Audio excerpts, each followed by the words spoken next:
네, 강프로입니다. 자, 오늘 포스코 DX 10%대 약세를 보이고 있죠. 어저께에 이어서 두 자릿수 약세를 보이고 있는데 이거 절호의 기회라고 보시면 됩니다. 그리고 오늘 하락은요, 개별적인 악재라기보다 약간 조금 뭐랄까요, 시장 영향이 조금 있다, 이렇게 보시면 되고요. 무엇보다 미국 시장에서 강세를 보였었던 이유가 있죠. 근데 뭐가 나왔죠? 급락이 나왔습니다. 자, 근데 급락이 나온 이유가 애플 때문이다. 애플은 뭐다? 미국 시장에서 대표적인 성장 기업이다. 그쵸? 약세를 보일 때도 성장 기업 때문에 하락을 보이고요. 강세를 보일 때도 성장 기업 때문에 강세를 보입니다. 자, 시장은 어쩔 수 없이 성장 산업에 있는, 즉 성장 기업들이 시장을 이끌 수밖에 없는 구조를 갖추고 있다. 왜 그럴까요? 실적보다 가격이 빠르기 때문에 그렇습니다. 자, 그럼 포스코 DX는 어떨까요? 포스코 DX는요, 지금, 그쵸, 간단하게 이해를 하시면 돼요. 주식시장에서 실적보다 가격이 빠르다. 근데 포스코 DX는 실적이 올라가는 것보다 가격이 훨씬 더 빠르게 올라왔다. 이건 당연하다. 그래서 주가는 비쌀 수밖에 없다. 비싼 주가는 변동성이 커지기 마련이고요. 최근 들어서 강세폭이 꽤 커졌죠. 그러면서 뭐가 발생했습니까? 변동성이 더 커질 수 있는 그런 환경에 노출이 됐고, 그때 맞춰서 시장도 어느 정도 고가를 형성을 했는데, 시장이 추가적으로 하락할 수 있다 없다에 대한 내용은 사실상 중요한 게 아닙니다. 왜 그러냐면 시장은 앞에 좋아질 내용을 먼저 반영해서 올라간 겁니다. 미증시 한번 볼게요. 한국 시장보다 미증시를 보는 게 훨씬 더 이해하기가 편하기 때문에 그렇습니다. 한국 시장이 9월달 10월달 안 좋았죠. 근데 나스닥은 어땠나요? 9월달 10월달 안 좋았습니다. 근데 회복도도 뭐가 더 빠른가요? 나스닥, 즉 미증시가 훨씬 더 빨랐죠. 자, 그러면 경기가 좋아서 막 이런 식으로 올라갔을까요? 맞아요. 맞는데 금리 대비해서 경기가 너무 좋은데? 그쵸? 그리고 지금 고용률이 거의 한 완전 고용이라고 일컫는 4% 전후에서 지금 보여주고 있기 때문에 시장에는 전혀 위험이 없고, 특히나 이 앞으로 경기에 대한 전망치도 그렇게 나쁘지 않습니다. 근데 계속해서 이런 상황이 유지될까요? 그건 아니에요. 왜 그러냐면 지금 금리가 5.5%예요. 5.5%, 굉장히 높은 금리입니다. 그리고 올리기 전에는 제로 금리에서 단기간에 급격하게 끌어올렸기 때문에 이것에 대한 부작용이 있을 거예요. 근데 이런 부작용이 없다시피 할 정도의 상황을 만들어낸 겁니다. 그래서 금리가 가파르게 올랐던 그 시간 동안에도 미증시는 23년도에 계속해서 상승세를 이어온 겁니다. 그런데 그 전에 어떻게 됐습니까? 보세요. 하락을 먼저 했다. 자, 주식시장은 이렇게 정확히 이 구간, 22년도 6월 달부터 0.75%씩 금리를 올렸거든요. 이 구간부터 시장은 반등했고, 영국 사건으로 인해서 저가를 낮춰주기는 했지만 23년도에 AI나 엔비디아 쪽으로 시세가 굉장히 크게 몰리면서 다시 강세를 보였는데, 엔비디아는 실적으로 이걸 이겨냈어요. 자, 그렇다는 건 경기에 대한 부분은 지금 논할 필요가 없다. 근데 여기서, 그쵸, 앞으로를 대비한 금리 인하 시점이 온다면 그런 부분을 먼저 반영해서 미증시가 강세를 보이고 있는 거다. 자, 그러면 이 내용을 그대로 갖다가 어디다 붙여요? 종목에다 갖다 붙이는 거예요. 왜? 똑같으니까. 이게 미증시랑 똑같이 가요, 이런 이야기가 아니라 구조 자체가 똑같다는 겁니다. 자, 오르는 주식 중에서 싼 주식이 있나요? 그쵸? 하이닉스 지금 신고가예요. 싸요? 비싸요. 신고가잖아요. 왜? 적자니까. 그럼 포스코 DX 적자예요? 아니에요. 흑자긴 해요. 실적도 좋아집니다. 근데 주가가 훨씬 더 많이 올랐어요. 자, 그 내용 한번 볼게요. 쭉 보시면 포스코 DX 21년도 적자, 근데 23년도부터 오르기 시작했죠. 그럼 22년도 실적이 640억이 나온 겁니다. 그쵸? 자, 그러면 코로나, 여기 적자, 그쵸? 그리고 나서 22년도에 회복, 그리고 23년도 어떻게 돼요? 1분기 300억, 350억, 320억 이런 식이잖아요. 4분기 아직 안 나왔으니까 이것만 더하더라도 22년 실적을 넘는다. 그쵸? 계산하기 쉽게 한 1300억, 400억 정도 나올 것 같은데, 계산하기 쉽게 1000억의 시가총액 10조로 잡아볼게요. PER 몇 배? 100배. 싸요? 비쌉니다. 그쵸? 비싸요. 근데 주식은 왜 비싼 가격에서 거래가 돼요? 프리미엄을 받고 거래가 되니까. 무슨 얘기냐면요, 내가 연간 1억을 버는 식당을 한다고 쳐봅시다. 그럼 그 식당을 누군가 인수를 하고 싶어 해요. 그럼 나한테 1억만 주면 될까요? 아니죠. 그쵸? 1년만 있으면 1억 버는데 왜 내가 그거를 1억에 넘기지? 3, 4년치, 많게는 5년, 6년치까지도 땡겨줘야 되잖아요. 그건 목이나 어딘가에 이런 위치나 그런 부분을 다 고려해서 합리적인 가격이 정해지겠죠. 사는 놈도 파는 놈도 이런 어느 정도 이렇게 합의점을 찾을 수 있는 그 가격대가 정해질 겁니다. 그런 게 시장의 평가라는 이야기예요. 그만큼 포스코 DX 같은 경우에도 그래요. 앞으로 좋을 부분을 지금 반영하는 과정에서 상대적으로 강했던 움직임이 조정을 마치고 추가적으로 상승세가 나왔고, 지금은 시장을 이유로 조정폭을 키우고 있다. 우린 여기서 철저하게 매수 구간으로 잡아야 되고, 이런 구간에 매수를 할 수 있어야 내가 장기적인 수익 모델을 만드는데, 특별히 많이 올랐네, 떨어지네, 이렇게 매수하는 게 아니라 이 구간이 신고가 매매 전략 중에 있다는 겁니다. 자, 그리고 로봇주 전체, 그리고 또 AI 전체, 스마트 팩토리 전체,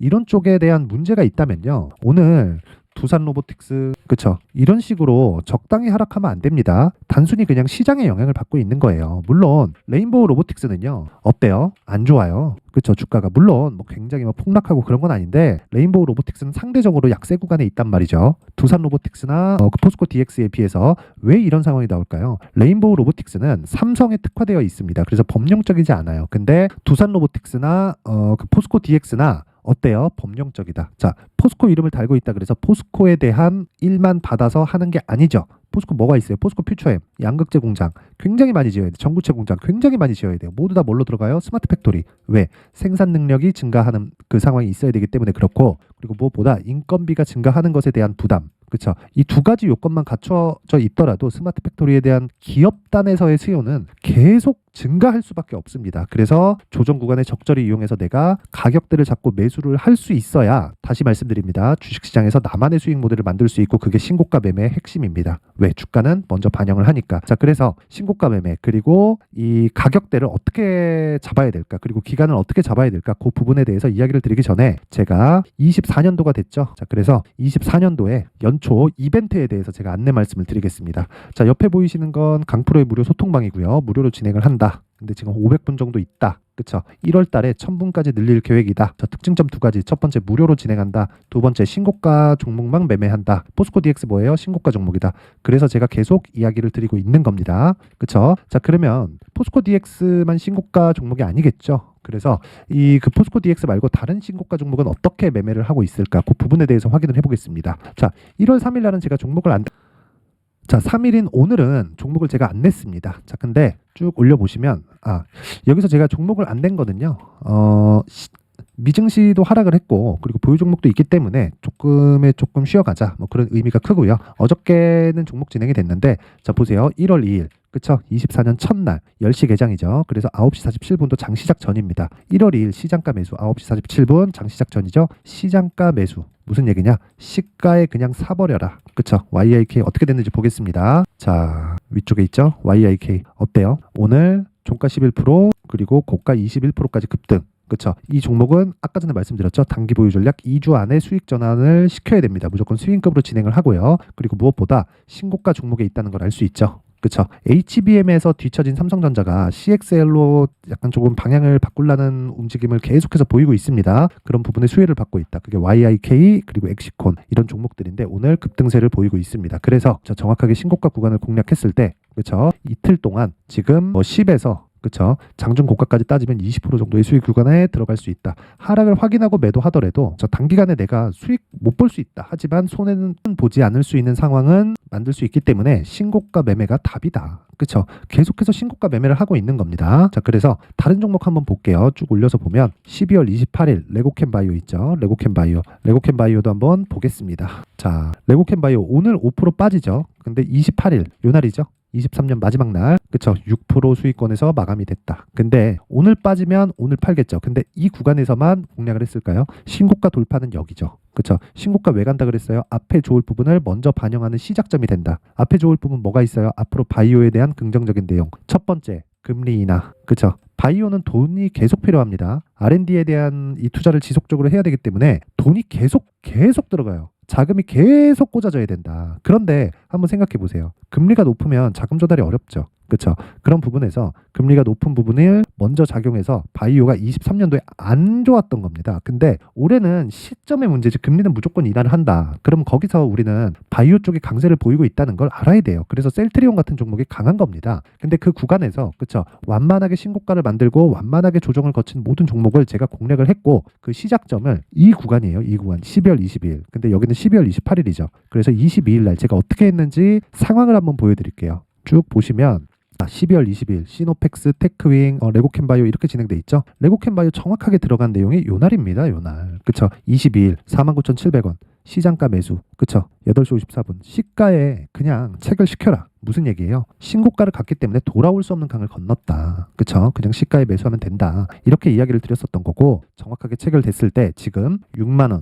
그쵸? 오늘 팔더라도 일주일 동안 20% 정도의 수익 구간에서 내가 매도를 할 수가 있다. 이런 상황을 만들려면 신고가 매매를 지속적으로 해야 됩니다. 그쵸? 이것에 대해서 반드시 기억을 하셔야 되고, 그 위에 시노펙스 있죠? 시노펙스의 상황을 한번 보더라도, 자, 오늘 시장이 굉장히 안 좋은데도 불구하고 시노펙스는 소폭이지만 강세를 보이고 있고요. 단기간에 상승폭이 굉장히 커졌다는 걸 볼 수 있죠. 근데 22일이에요. 22일 여기 보면 시가 5,200원, 지금 얼마예요? 8,000원. 60에서 70%대의 수익 구간에 들어갔는데 어느 정도라는 겁니까? 일주일 동안 보유해서 이 정도의 수익이 나온다는 거예요. 그래서 신고가 매매를 했을 때 내가 시장의 주도주를 잡을 수 있다. 그쵸? 내가 진짜 23년도에 자꾸 고가에 물리고 어렵다. 이러신 분들은요, 이번 기회에 소통방으로 들어오세요. 그쵸? 제가 무료로 진행을 하지만 한 가지 구독과 좋아요. 그쵸? 구독과 좋아요 한 번씩 눌러주시고요. 상단에 있는 전화번호로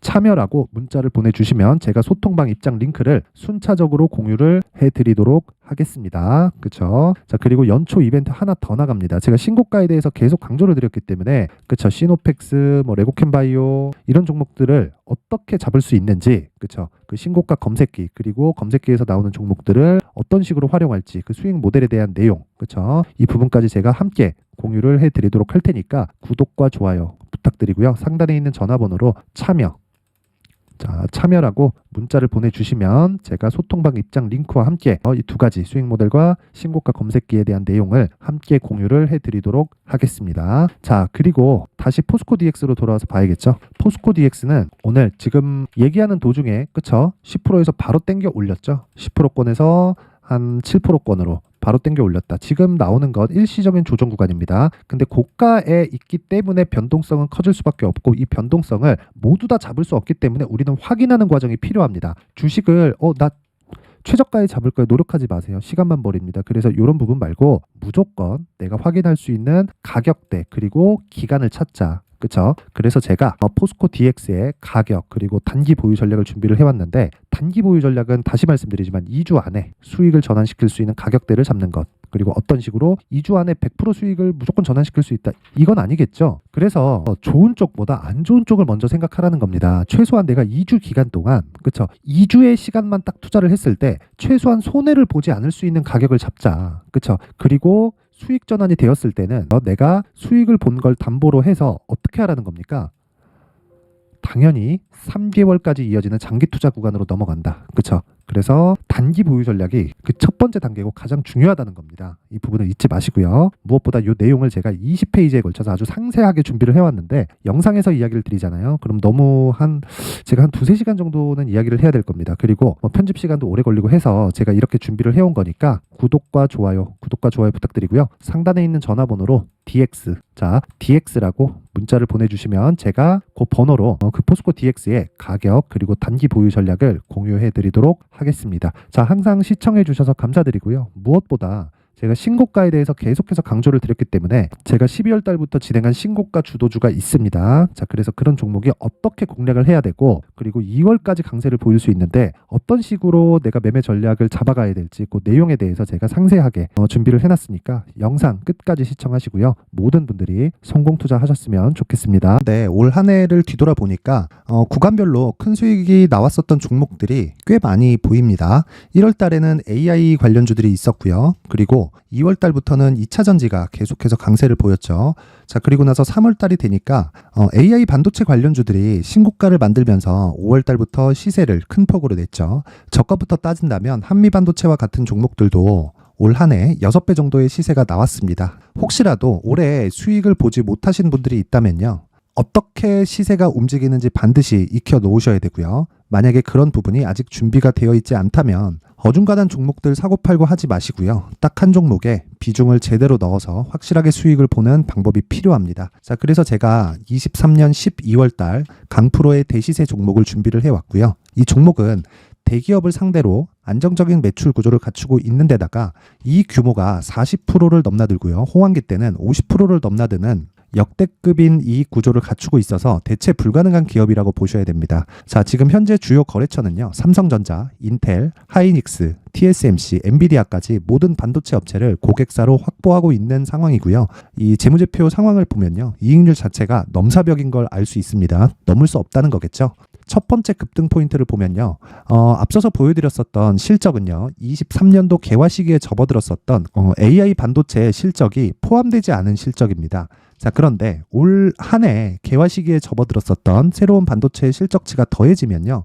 질적인 성장보다 양적인 증가가 함께 이루어지게 되고요. 그런 부분을 한미반도체가 이미 시세로 보여줬죠. 저가부터 6배 강세를 보인 상황이 있습니다. 강프로의 무료 소통방이죠. 어떻게 매매를 했느냐. 5월 25일 날 그쵸? ISC를 49,800원에 매수를 했고요. 자, 그리고 나서 2달도 되지 않아서 한 100% 정도의 수익을 만들어냈습니다. 자, 근데 6월 2일 날 내용 한번 확인해 보시면 자, 한미반도체 26,000원까지 올려서 잡겠다는 내용이 있죠. ISC와 함께 새로운 반도체 관련 종목입니다. 이때 당시 가격이 25,650원이었는데 그냥 올려서 잡으라는 거겠죠.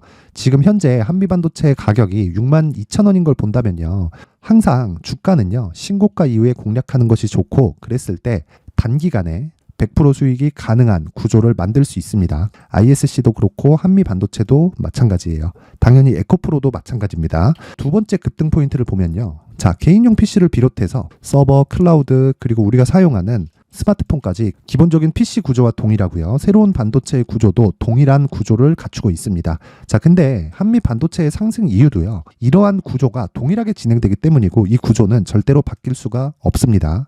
11월 달에 새로운 뉴스가 나왔습니다. 자, 온 디바이스까지 더해지면 비메모리의 사용처는 계속해서 증가할 것은 너무 당연한 이야기고요. 그런 부분을 감안했을 때 이 기업은요. 질적인 부분에 대한 성장이 아니라 양적인 증가까지 이룰 수 있는 상황이 된 겁니다. 한미반도체의 시세를 보면 아직은 굉장히 저렴한 상태를 유지하고 있고요. 세 번째 상황을 보면요. 엔비디아의 실적인데요. 이건 올해 초 대비해서 4배 정도의 상승폭이 나왔고요. 그 주가도 그 정도가 당연히 올랐죠. 주식 투자를 할 때는 예상하는 게 아니라 확정치를 보고 매매를 해서 수익을 낼 수 있어야 됩니다. 앞서서 제가 보여드렸었던 내용인 자, ISC도 그렇고요. 한미반도체도 그렇고 확정된 내용이 있었죠. AI에 대한 개화 시기에 맞춰서 삼성전자와 SK 하이닉스가 강세를 보이는 구간이 있었고요.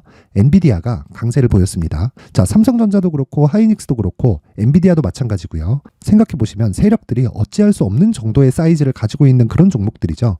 그렇기 때문에 제가 계속해서 이야기를 드리는 겁니다.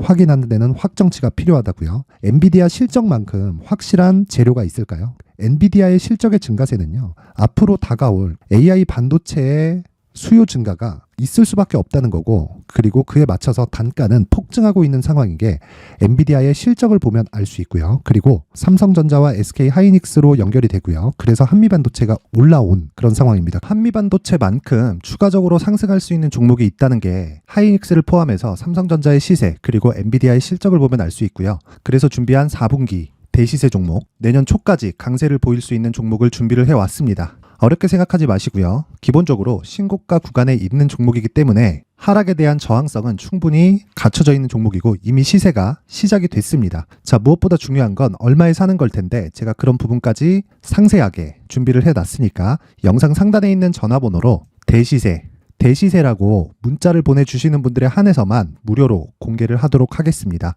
매매하는 과정에서 수익이 잘 안 난다 하시는 분들은 이 종목 딱 받아가서 큰 수익 내셨으면 좋겠습니다.